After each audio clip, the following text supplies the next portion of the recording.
Hello again. While I don't like to focus on errors that people make, it's also quite useful to do that because if we become aware of what we're doing wrong, we can take steps to correct it. And in doing that, hopefully, our photography will get a lot better. And if you're making mistakes, if you can correct them, you'll probably find your photography a lot more fulfilling, a lot more fun, basically.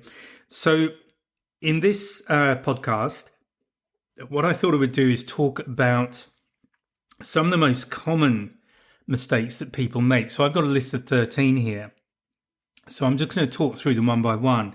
And it may be that one or two of them, or maybe more, resonate with you. Or if you're looking at some photographs that you took recently and you're not very happy with them, but you're not quite sure why, then just listening to some common mistakes, you might realize that, okay, that's what you were doing. That's where it went wrong in that particular shot. So I'm going to dive straight into it.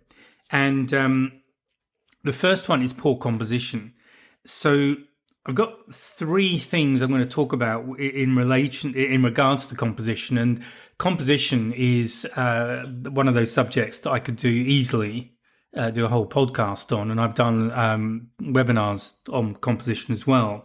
And in my training courses, composition takes up a reasonable amount of the space, because once you start thinking about it, there's a lot you can do. And then once you start working with composition, you can start producing some really interesting and really engaging photographs, but you need to know what you're doing. So the first problem is a centered subject. So that's where you've popped your subject smack in the middle of the frame. So, that's okay, I suppose. It's what everybody else does pretty much. So it's kind of boring. Let's just be honest about it. It's sort of boring. Technically, there might be nothing wrong with the photograph, but it's just dull. So if you put the subject off center, and a great way to approach that is to use the rule of thirds. And if you're not familiar with that, then download my 10 tips PDF on my website. It's in the Improving Your Photography pull down part of the menu. And it's something I talk about pretty regularly when I talk about photography.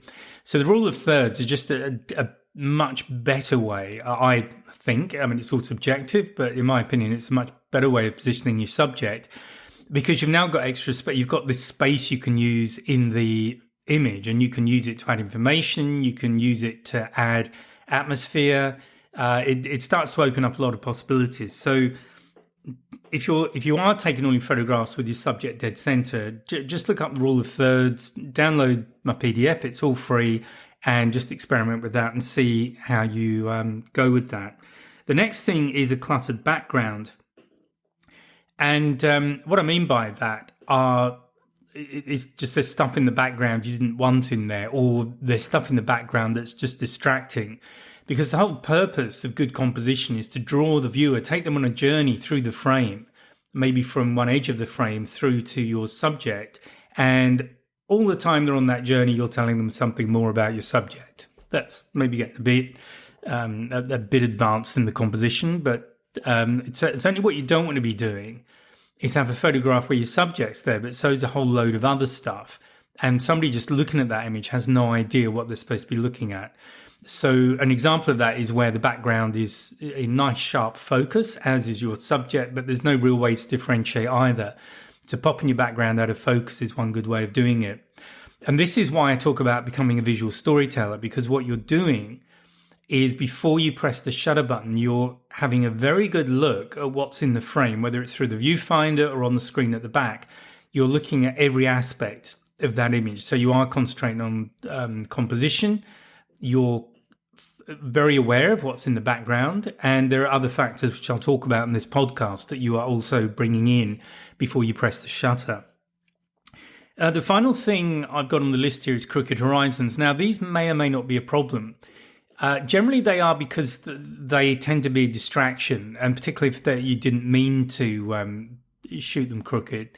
And one of the things to remember is that the human eye is very good at detecting even very small angles. So if something's out of whack, we're going to spot it, and your viewer's going to see it, even though they won't immediately realize what's wrong with it.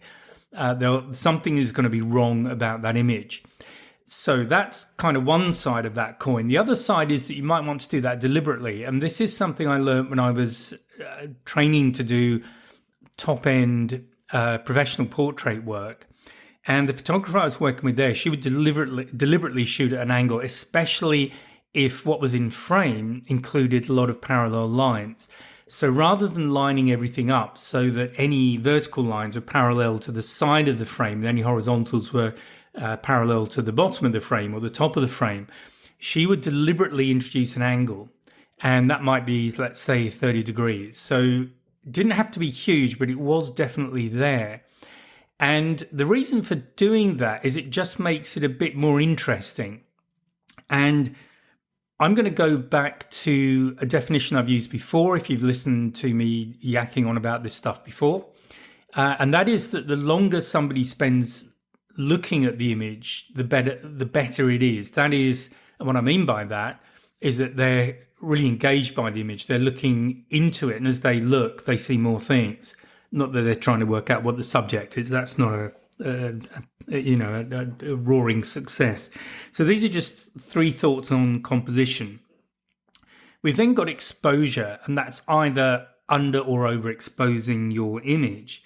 And this, I think, is quite important, actually. Now, you might deliberately, again, any of these things, if you're doing them deliberately, that's fine. But it's when you're not doing them deliberately and they're becoming an issue. So whether you under or overexpose, it has a big impact on, first of all, just what you can see in the image. And so my general advice is, one of the critical things to get right is your exposure. Because once you've done that, when you get to post-processing and you're producing the final version of the photograph, you might want to have some sort of an atmosphere in there. You might want to create some mood, and darker images can be quite moody. And it's good if you shoot knowing that, and you deliberately, let's say, underexpose to get more of a kind of darker image. But if you're not doing it deliberately, then you need to make sure you're on top of your exposure. So that means you need to know your camera. And part of that is knowing how to use exposure compensation, or at least checking to make sure it's switched off. And exposure compensation is simply something that the camera will do, where it will deliberately under or overexpose the image. So I'm not going to say any more than that in this podcast because time's moving on. But exposure is really important. The third one is focus. So, a very basic mistake is just having your subject out of focus. And most of the time, we do want the subject in sharp focus. Now, there might be times when you don't want to do that. And again, this can be where you're going a bit arty, or you want a certain atmosphere. And again, if you're doing it deliberately, it's not a problem. But if you are finding that your subject is out of focus, then the things to start looking at are, first of all, autofocus. Make sure you understand how that works on your camera. Another thing, if you're using manual focus, perhaps, is if you have a diopter adjustment on your camera, and the diopter adjustment, and you will find these on, a lot of cameras with a viewfinder.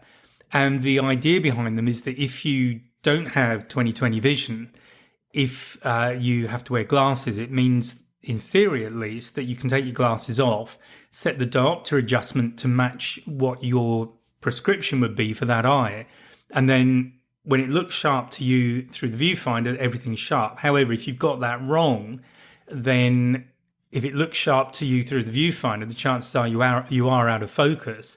Or conversely, if it is in focus but the diopter's wrong, it's going to look all out of focus to you. So that kind of thing, you need to find a way of dealing with it. Either really stay on top of the adjustment, or just wear your glasses and make sure it's off. But either way, focus is really important, and it's important to understand what you have on your camera that can impact having a good focus. Now, another one is over-editing. So editing is a really another discipline in itself, but it's a very important part of digital photography, particularly because generally what cameras photograph is not exactly what we saw with our eye, and it depends on various circumstances. One of them is time of day. And I'm sure you've had that experience where you've shot in a lovely sunset and it looks absolutely, breathtaking when you're looking at it through your eye. But when you look at what you got on the camera, it's just really flat and dull and horrible. So this is how the camera, how it sees things differs from how we see things. And that's one of the purposes of post-processing. We can correct all of that so that we finish up with an image that looks pretty much as we saw it. However, you can go a little overboard on the processing side. Now, again, if you're doing it deliberately, that's fine. But just oversaturating everything can get a bit tiring for the viewer. Maybe using a lot of filters. There's lots of effects, but don't get carried away. It's kind of like customizing cars. I remember this years ago when I first got into cars, and some people would just buy as much stuff as possible to stick on their car to customize it. It looked awful. So don't do that with your post-processing. Think about what it is. What's the image you're shooting for? What's in your mind's eye that is not what you're looking at on the computer screen, and then do what adjustments you need to do to just bring it in. And just a tip I'll share when I'm getting my colors right, because there is a temptation to oversaturate. And I've seen actually quite a lot of wildlife photographs where they're definitely oversaturated. That is, the colors are much more vibrant than they were in life. So I generally, because I photograph wildlife a lot, there's generally a bit of grass about, or green anyway. So I just make sure that green is about right, sometimes by looking out of the window and looking at the grass that I can see from where I do my work. And that's really my suggestion. Just, you might want to add a touch of vibrancy, but don't overdo it, because it's very easy to get images that are actually quite tiring, not to say shocking, for the casual observer. Okay, and color correction actually is another one just to think about. Again, you need to just understand what that is. But if you've got color, you're getting photographs that have a lot of tint to them. It might be bluish or purplish or yellow or green, whatever. But if you've got a tint on there, there's you've probably got your white balance out somewhere. So I would suggest just checking that. But and that's something that, again, is covered in course. I'm not going to talk about that right now because I've got quite a few other things to just talk through, and I want to focus on those.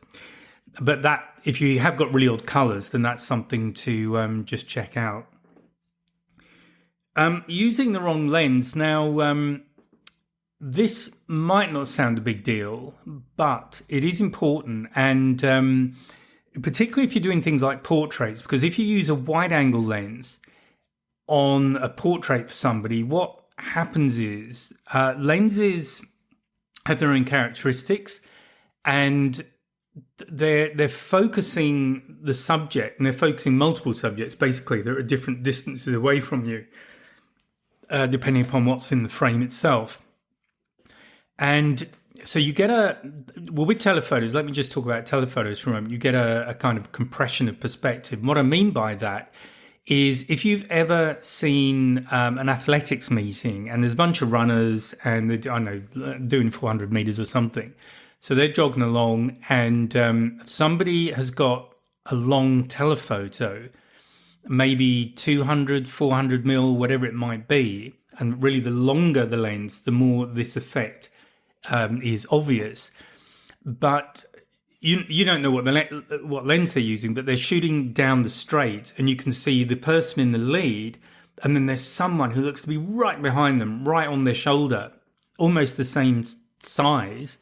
And obviously that's how we judge how far things are away from us. But if you then see the same pair of runners, but from the side, you can see the person behind is some distance behind the person in front. So if that does sound familiar to you, that's what I mean by compressing perspective. It basically makes things look much closer to one another than they are in reality. Now, look, again, it may be an effect that you want. So if you're doing it deliberately, good on you.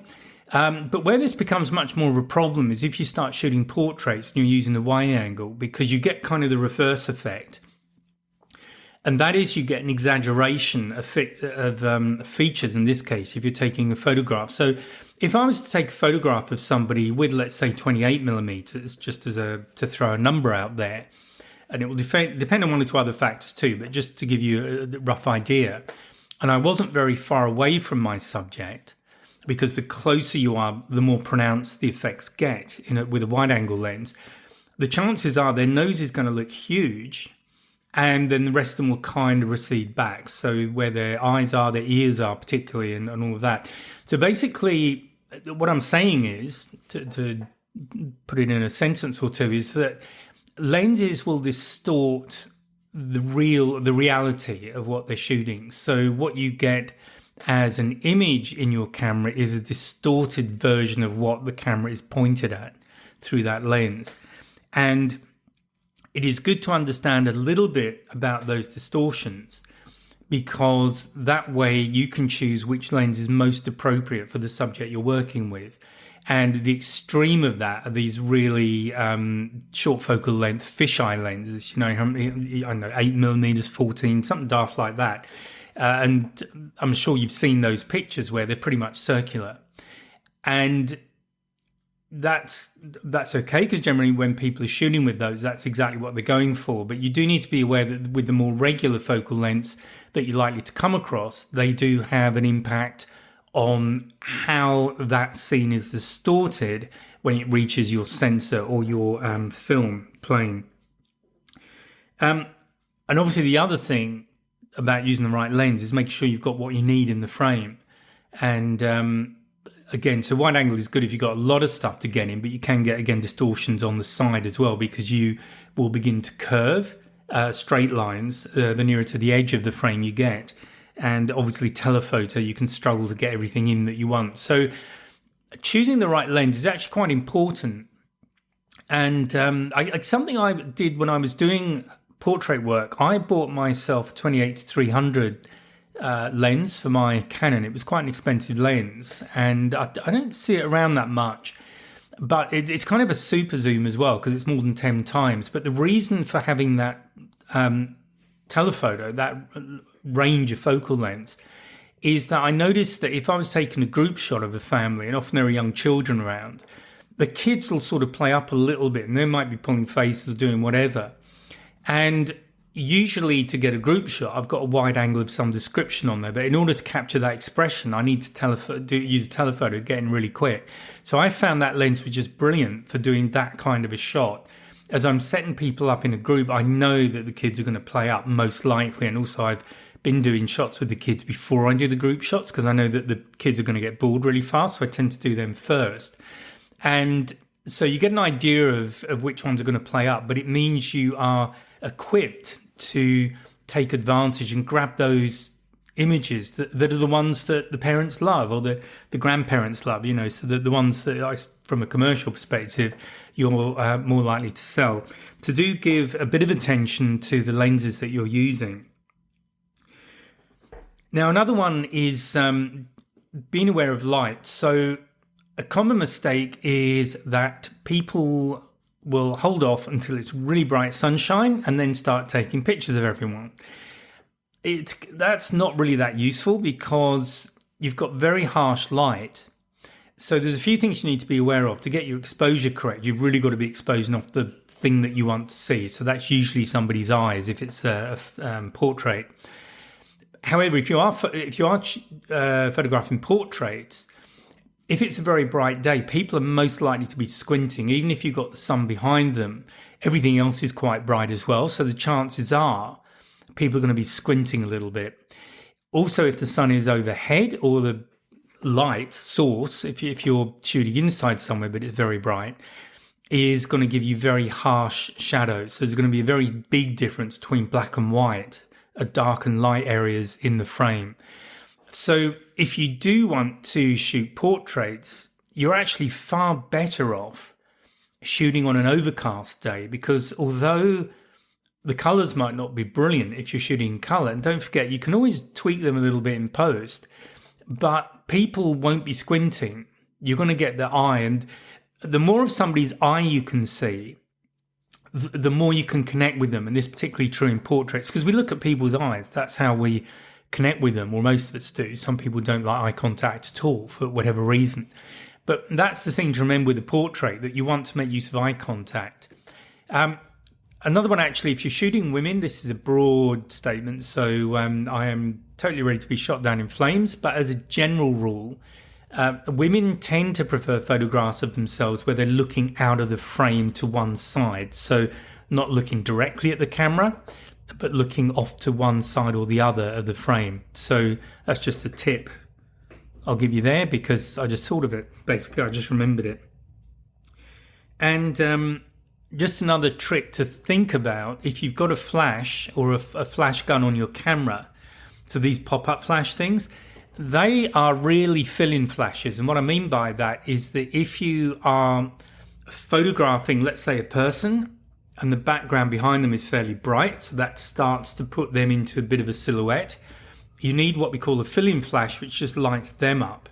So you're not trying to light the background up at all, you're just lighting up the subject. And that's what those little pop-up flashes are for. They don't have a lot of range, they're not that bright, they're not that powerful, but that's what you use them for, the fill-in flash. Or you can use a regular flash gun as well if you do a lot of that kind of photography.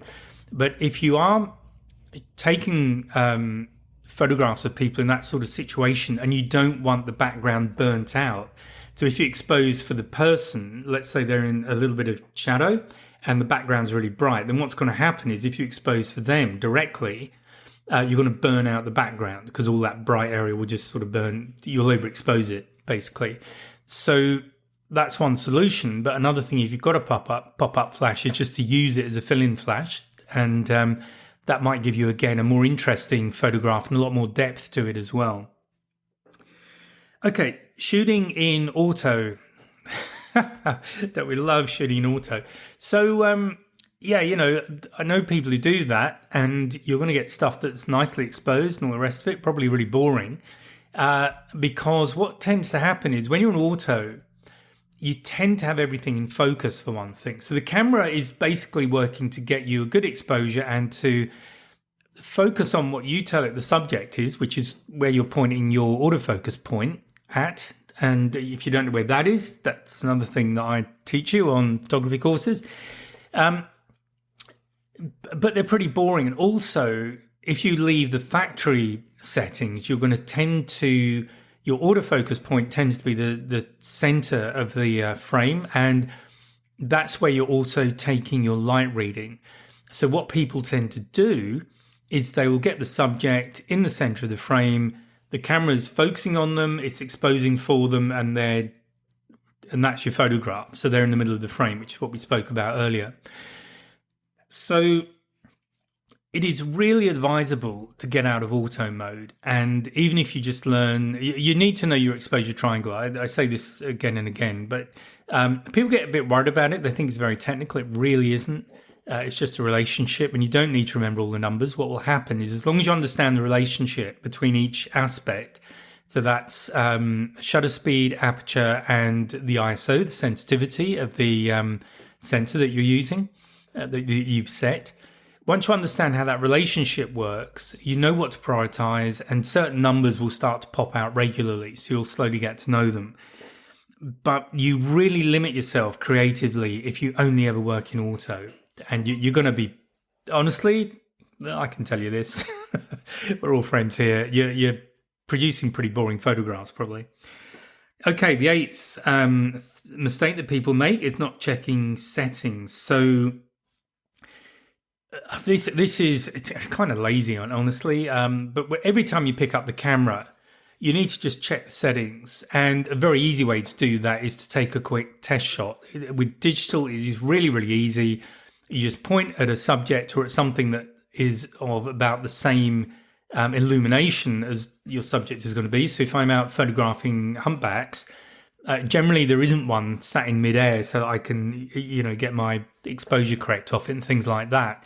So I will point to an area of the ocean where I'm expecting to see some action at some point, or is at least lit in the same, it has the sun on it to the same way, because if you're out early in the morning or late in the afternoon, depending on where you're looking, you're going to have quite a difference so the difference between sort of bright areas and the shadowed areas is going to be quite a lot. So just do a quick test shot, make sure the exposure is about right. You've got in focus what you want, your shutter speed's where you want it, and then off you go. but don't wait until all the action starts to check your settings, or even worse, completely forget about them. And then when it's all the action's over and you're looking at your photographs, they're all horrible. So do check your settings. I generally, white balance is one of those things that can really throw you if you get that wrong. I very rarely change my white balance. So now that's how I choose to operate. Other photographers might be appalled, but to me, it's just another area with the style of photography I do where it's generally not an issue. And I'm just minimizing the number of things I have to watch before I take a photograph. Okay, number 9, I'm going to call it overlooking details. So this is, so these are things like smudges. So it might be dirt on the lens, it might be dirt on your sensor if you've got a digital camera, but it is always a good idea, particularly if you're planning to go away somewhere to do, it might be a big holiday or it might be a trip of a lifetime type thing. Just make sure that everything is looking good. And the good way to do that is to take a photograph of a plain color. It could be a wall in your house, it could be the sky, but something where you've got a pretty uniform color, because that will tend to really show any smudges or imperfections you've got. So then the thing to do is to check the lens. If you think it's something on the lens, obviously make sure your lens is clean and that both ends of it are clean.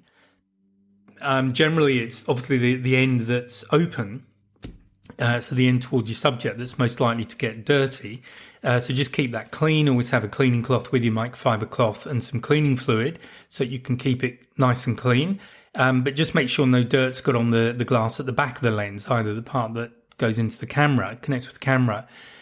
The sensor as well, you need to make sure is clean. Now, cameras do sometimes do a sort of self-clean, but what I recommend, particularly if you've had the camera for a while and you've used it quite a lot, is to maybe get it professionally cleaned. Don't dive in there yourself unless you really know what you're doing, because that's a really good way to mess the whole thing up.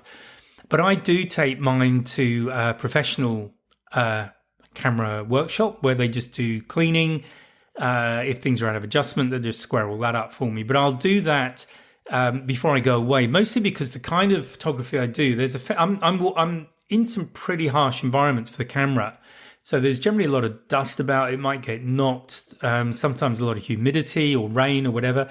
So every now and again, if you've had the gear a while, just get it cleaned up. It costs you a little bit of money, but it's well worth it, because then you're confident that you're going to get nice, sharp pictures. And sometimes what happens when the sensor starts to get a little bit, just generally dirty for whatever reason, is that you don't notice that your pictures are not quite as sharp and not quite as crisp as they were before. It's kind of a gradual thing. So I do recommend that. Now, rushing the shot is another mistake that people will tend to make. And particularly if you're working with wildlife. So wildlife, you have to be really patient, but also you've got to be really ready to go at any moment. And so the way to not rush is to make sure that you do a check on your settings and that you're getting a good exposure while you're approaching a place, or when there's no pressure on you, just do it. Because even if things have changed slightly, you're not likely to be that far off in most instances. But if you don't wait for the right moment, or if you're rushing the shot, the chances are you're not going to be properly focused. You're probably going to be blurry. All sorts of things are likely to go wrong. So do experiment with doing a few shots before you get to the point where you need to be shooting good photographs, and that will generally put you in good stead. And then just pay attention.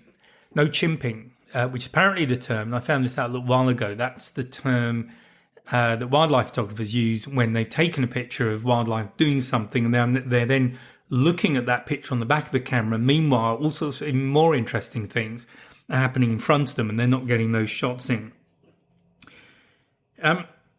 Lack of storytelling. So I talk about the visual storyteller. Really, the key thing when it comes to a photograph, So one of the questions you can ask yourself is why you're taking the photograph. What is it that's going on that you want to grab? Maybe it's something you want to keep for later, you want to share with people, whatever your reason for taking that photograph. But this is what the visual storytelling part is, because once you know what the story is, and it doesn't have to be a long story, it could be quite a short one, but that tells you what your subject is, it tells you what the context is.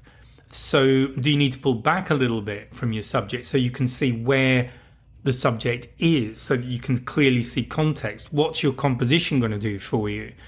If you've got rule of thirds, if you've got your subject off to one side or high in the frame or low in the frame, then you've got all the other space to add context and story to your image, and that will give you a much more interesting photograph.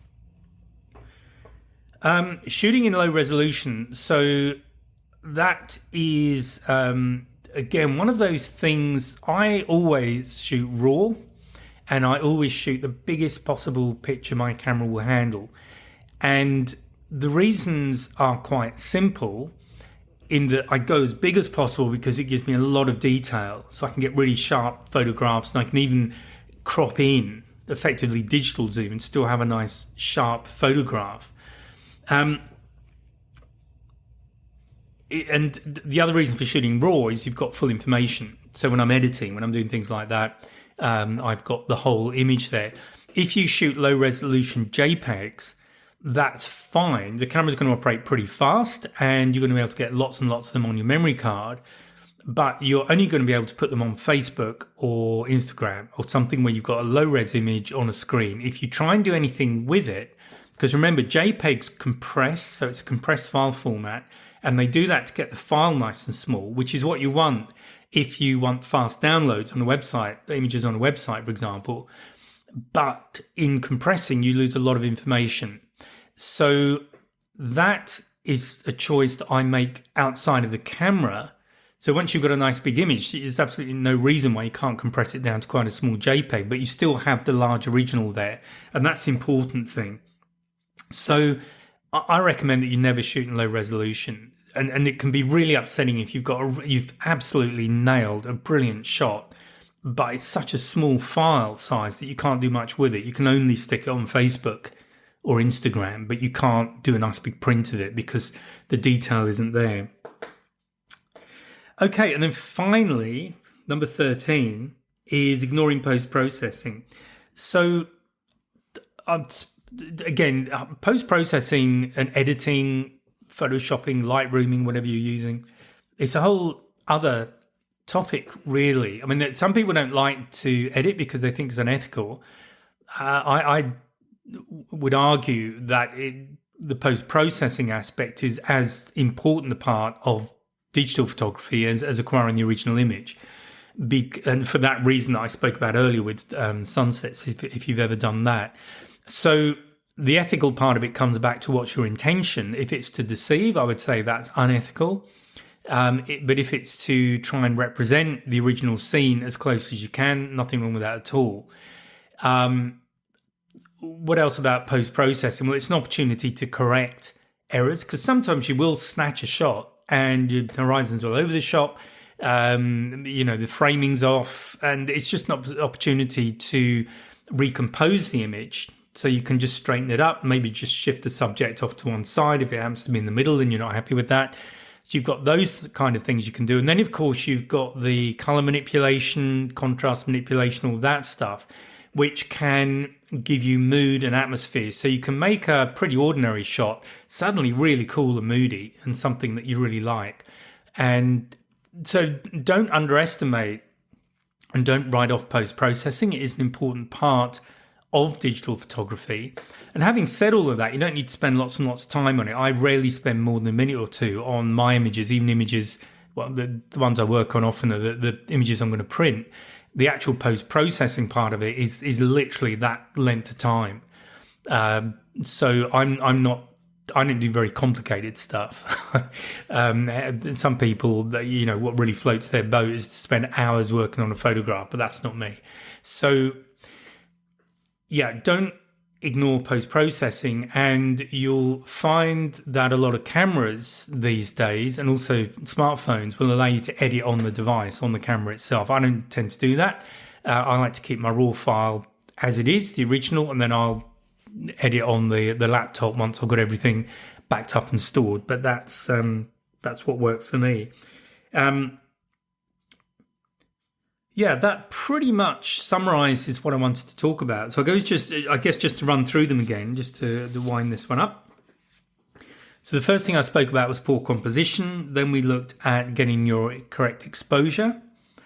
Number 3 was looking at focus, making sure you've got your subject in focus. Number 4 was over-editing, just getting carried away while you're there with Lightroom or Photoshop, whatever you're using. The 5th one was using the wrong lens and understanding how lenses distort and how different lenses distort differently. Number 6 was poor lighting and understanding how to use fill-in flash. I mean, reflectors are another a way of putting light onto a darkened subject. That's another thing you can use. But fill-in flash, you may well have a pop-up flash on your camera. Shooting in auto, let's not do that. And not checking your settings was number 8. Overlooking details, so such as cleaning and keeping everything clean and just making sure, and maybe the occasional test shot to make sure you don't have smudges or things that are going to upset a really good photograph. Number 10 was rushing the shot. 11 was lack of storytelling.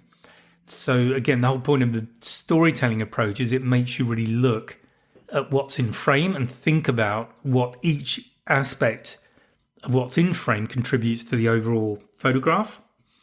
Number 12 was shooting in low resolution. And finally, 13, we were talking about not ignoring post-processing, how post-processing has its place. So there you go. 13 things to think about. Maybe some of those did resonate with you. Maybe you've been making some notes.